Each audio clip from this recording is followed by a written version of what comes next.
Well, Jim, talking about honesty, I was pretty honest. I said Italy would beat Scotland and Scotland would do Scottish things and go over to Italy and lose after being heroes winning the Calcutta Cup. Talk to me. How honest are you going to be? Was it because they drank too many warm cans of Tennent's? That's the issue. What the fuck happened? I might take myself back to 2017, Big Jim Hamilton, and say we were robbed by Angus Gardner. What? No, I'm joking. So the way my life is actually, I was going to go and pick up one of the kids yesterday. Forgot the name. I haven't forgotten the name. Oh, it was actually JJ, so it's fine. No, it was Phoebe. I was actually going to pick up one of the kids, so I missed the start of the England-Ireland game. So I was sitting in the car just thinking about Scotland's loss to Italy, and Dan Bigger, friend of the show, voice notes me, and he's like, mate, we need an honest appraisal when I come on next week. I said, mate, you might be getting an honest appraisal with myself, Goodey and Bernard Jackman tomorrow, mate. I said, so you can listen in. I don't know how honest I want to be, but it's a really tough one, isn't it? Because all three of us have said, and not just us three, a lot of people who are close to the game, that Italy are getting better. And there's been a performance coming from them. We all agree that Scotland are a very good team in parts. And you look at the tournament, they've been very good in the first half of games, okay? And they've struggled in the second half. And really, that was coming. So the game against Italy, how it unfolded, it felt like it was coming. I hope it didn't come. And when I say coming, Italy take a game all the way to the wire, get over the line. And Scotland, I know it happened against France where we didn't win the game, but as in shoot themselves in the foot. And that's kind of what it felt like. And I think there's a number of reasons for it. I think that we're lacking in a little bit of leadership, as much as I love Finn. You look at all the teams across the board, right? You look at the teams that are in the Six Nations. Let's just go based on that. Our leadership team is probably the most inexperienced out of all of the teams. Am I right in saying that? Michele Lamoureux has been captain of Italy for a few years now. Jamie George, obviously captain Saracens, has been vice-captain of England. Peter O'Mahony speaks for himself. Okay, David Jenkins, Wales are in a completely different position. And France, whoever you've got in that position, experience. Finn Russell, first championship as captain. You've got Rory Darge as co-captain or captain. And I just think the big moments in the game, them kind of pressure moments, which we've all been in, need leadership and need that kind of management. And look, there's loads to talk about in that game. The one that kind of stands out for me, and Bernard, you might be able to answer this, was when Rootser intercepts Finn and it gets knocked forward, and Carl Dixon's talking about it being more than just a penalty. It wasn't a penalty. It was on the 74th minute, but actually play had played on for 2 more minutes, so we lost 2 minutes in that moment. Like, I don't know what I would have done in that position as a captain, but I'd surely you'd go and challenge Angus Gardner and say, hang on, mate, that happened on 74 minutes. Like, we need to go back to that point. So, Bernard, just start on that. Do you know if you can go back to 74 minutes, or do we not know? You can't. No, I don't think you can. I've never seen you can't. I would be surprised if you can. Yeah, sorry, I don't think you can. You can't. You can't. 100%. Okay, all right. You're saying you can. All right. Well, that's why I'm not fucking captain. I was vice captain then. So, but we're winning that game, 14 points to 3. Okay, so large parts of that game we're comfortable, and I don't know. Like, I'm frustrated. I really am. I'm gutted because it feels like it's the same again, isn't it? And again, like Dan Bigger, I sent him a voice note and I was like, I don't want to go hard at my team, but I think leadership's an issue. But I said, I think the biggest issue that we have in the Scotland team is we don't know what it is like to win consistently. Like, not just for Scotland, as in for your club. And yes, like Glasgow will go on a run, Edinburgh will go on a run, like Finn's been at Racing, been on a run. But what have the players won? And I noticed that, having been a Scotland player for many years, for 10 years, and not winning anything, but having been at Leicester at the start of my career where we won everything, and being at Saracens and we won everything. I say we, I was obviously involved in the squad.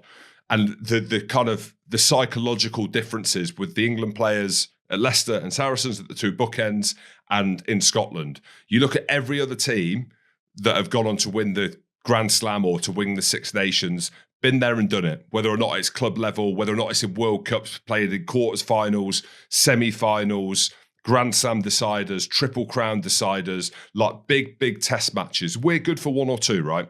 Beat England, okay, biggest game of the calendar. They say that, oh, we're over that, we're past that. Well, when you look back on the Six Nations, well, clearly we're not, because that's really the only big game that we've won.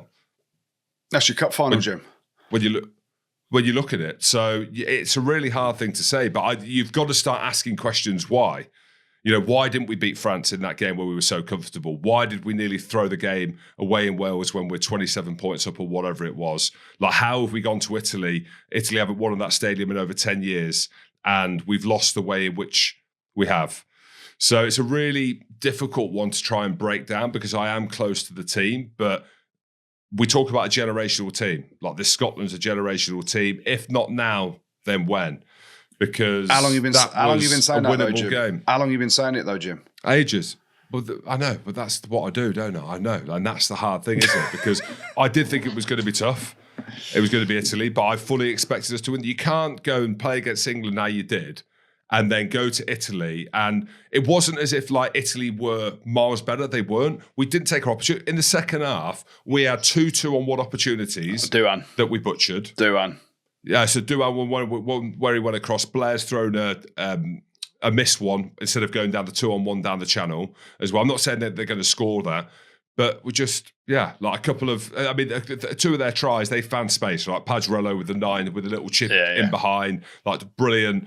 But Italy, I think we should talk them up again because as much as I'm frustrated with Scotland, few issues with the scrum. There's clearly an issue with the bench, right? Like, as in, if you're speaking frankly, with what's coming on, we haven't got the strength in depth. Whoever that is, or whether that's a collective that comes on of the other teams. You look at the other teams, you look at the best teams in the world, the bench that comes on just takes us to another level. And we don't seem to have that for whatever reason. That's the story for another day. But massively frustrated. But I thought Italy, it's been coming, taking the ball to the line, the physicality, the way that they managed the breakdown, the scrum coming into its own in the second half, the centre partnership with Nacho Brex and Tommaso Menoncello, who we spoke about. Menoncello, for me, is... We're talking about Emmanuel Feo-Boso. He's in that mould. Like, he's going to be a superstar. 21 years old. Spoke about him when I spoke after the game for Rugby Pass. But, Ange Kupawatsu as well. But they're confident. They're now in the flow, aren't they? Should have beaten France in Lille. They didn't. And it was almost like Italy-esque. And Scotland, we nearly came back into the game at the end. Like, we were knocking on the door for a while and it didn't come good. And that was probably the right result. Like, we didn't deserve to win that game. So if we would have won that game, you could say, actually, we probably didn't deserve to fucking win that.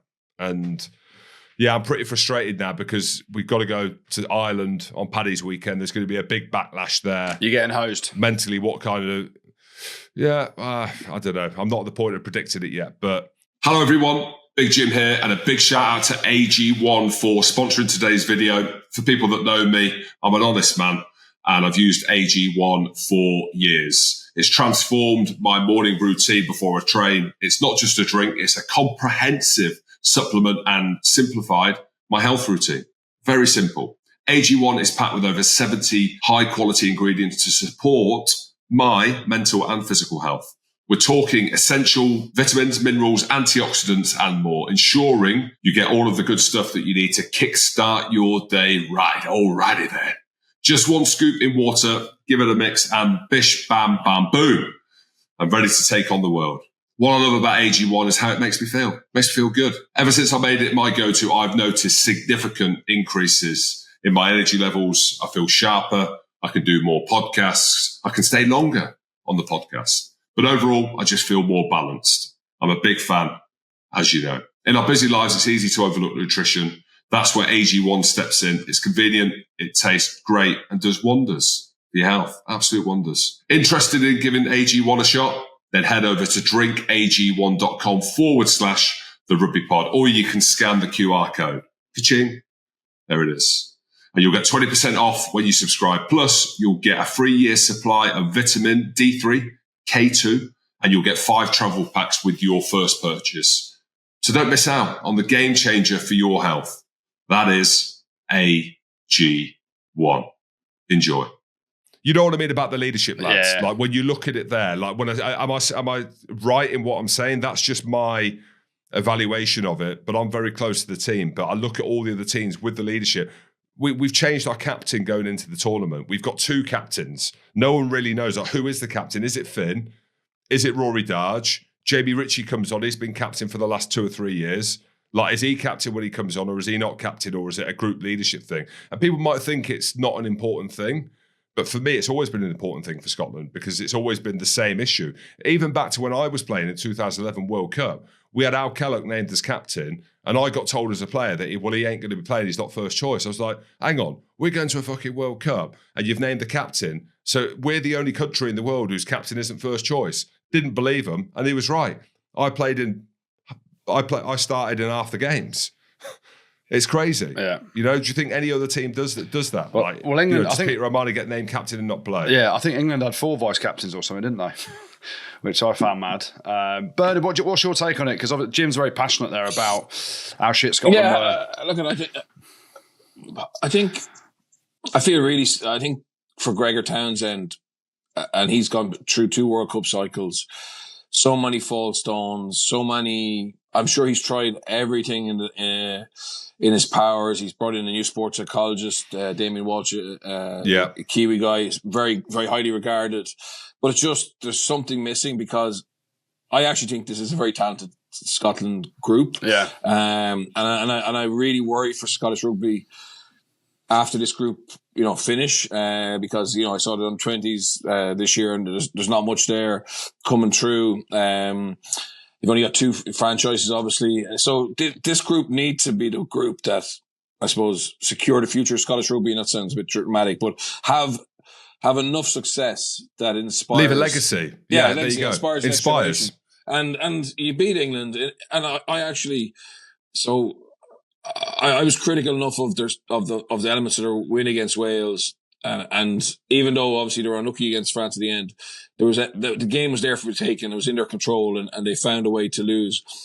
But then the England game, I actually felt, Jesus, there's real maturity there. They closed out that game relatively easily and didn't have that brain farts that I have become accustomed to seeing with them. And then beat Italy, and you go to Dublin potentially in the run, to win a championship or certainly a Triple Crown, which is a start of creating a legacy. And obviously the Triple Crown is still available, but it's just really poor. It's really poor, and he's talking about leadership, Jim, and a new captain, but there is enough experience in that group. If you can't find 3 or 4 players, okay, I know they're not winning trophies with Glasgow or Edinburgh, but surely they have 3 or 4 players who can actually run that dressing room and knock that inconsistency and that, I would say, frailty or there's a softness to them. There is I'm not saying they're soft, harder than I ever was. But hold on, you said it now. Yeah, no, but you said it. It'll be on their walls. You might have fucked Ireland. No, but Bernard, you're right. As in that game against Wales, no bonus point. The French game, we threw that game away. Whether or not it's soft, whether or not it's inexperienced, whether it's lack of leadership, like Bernard's right, Goody. There's something missing. Softness mentally, I'm talking about. The mentality to be able to go back to back and go and do the job in Italy. And no disrespect to Italy, they're definitely improving. But I think Scotland are further ahead than Italy. It's Quesada's first year. He's done a great job to rebuild it for the World Cup. But that's a game Scotland need to win. I think if they are going to be a proper team. So I'll just finish on this. The reason why I'm probably being quite critical is because a few things what Bernard said. We've got issues in Scotland. We got beat 40-odd points by Italy the night before the under-20s. The Super 6 teams, no one knows what's happening to them, which is a semi-professional team. I want to be careful with my words, but there's a real importance on this group, this once-in-a-generation team, just to carry on from what Bernard said, to leave a legacy, to inspire a country commercially, to show people high up the chain that actually the right thing to do is to invest in Scottish Rugby, whether or not that is the 3rd team, whether that is like the academies like they have done in Ireland, like they're doing in Italy, because that isn't happening. In the background, that's not happening. There's big issues. And the way that you do that is show that there's a path to success. There's a path to going to Dublin on a Paddy's weekend and the Six Nations is up for fucking grabs. And we go there and we win it. And that's how you do it, right? That's how you inspire a generation by doing monumental things like that, whether or not you're an individual athlete or you're in a team sport. And the Scotland rugby team has so much influence over the country in terms of inspiring the country, that I just feel not let down by the team. It was just like, oh, well, you know, we could finish third again. Six Nations, which is good, but it's not first or second, is it? Why are you smiling, Andrew? You're a horror. You are. Mate, finishing third for you boys is like winning the Six Nations. I've said it for years, right? We're past that. Even Bernard's laughing. You ain't though, are you? But the funny thing is, you ain't though, are you? No, we're not. No, we're not. But we are. Like, in my mind, we are. And we've got such a good team, but there's something. There's just something missing. And I don't know. I don't know what's going to happen. Yeah, I mean, listen, it's a hard watch, isn't it? And I look at it, and I think the biggest cheer pre-match, 100%, was when the final whistle went in all the corporate lounges, watching Italy beat Scotland. Oh, here! But you know what? And they are leaving a bit of a legacy because we haven't beaten you in 4 years as a team. And there are superstars in that team, but you're all right. The consistency and the grabbing the game by the balls, or whatever, however you want to call it, and the leadership issue. You know, they made 16 turnovers in the game and gave away 12 penalties. You know, when you put those stats out there and just look at the knock-on effect of each little mistake that they made, and let's credit Italy. Like, this Italian team isn't the Italian team that got hosed at the World Cup. You know, this isn't the Italian team of old in the Six Nations. Go back 2 or 3 years where you knew it would be a 30, 40-point win. Yes, Ireland put them to the sword and all that stuff, but the England game was tough. You know, I remember Jim laughing at us saying you only beat Italy by 1 point or whatever it was. How is it now, Jim? Did I say that? Beat fucking Italy, could you? Did I say that? Yeah. Yeah, you did. Oh, gosh. You did. And, you know, things like Lewis Liner, his first cap, his dad and mum are in the stands. His mum's Italian. Not many people know that. He gets a try on debut. You know, Breck's man of the match. Yeah, we should be probably, yes, be hard on Scotland, but also talking up Italy because they have got progressively better over this tournament. And, you know, you saw what it meant to Seb Negri after the game. Vincent at number 8, how good was he? So good. Delivering pizzas 3 weeks ago, pal. Oh, wow. He got there quick, I'm sure. Yeah, he did. But, you know, it was the whole thing around Garbisi, his first kick off the tee, it falls off the ball again. He's laughing and slots this one. You know, and then he kicks quite well until he misses that simple conversion. But they had an attacking mindset. They were physical, and we should be actually saying that Italy are pretty good, aren't they? Scotland, yes, you know, it's a Scottish thing to do, beat England, then go and lose to Italy, and that's what everyone kind of said and predicted, say, with a bit of tongue in cheek. But it's fucking happened, lads. I'm delighted. Scotland, how are you, Jim? Not great. Oh dear, oh dear. Pod. Rugby pod.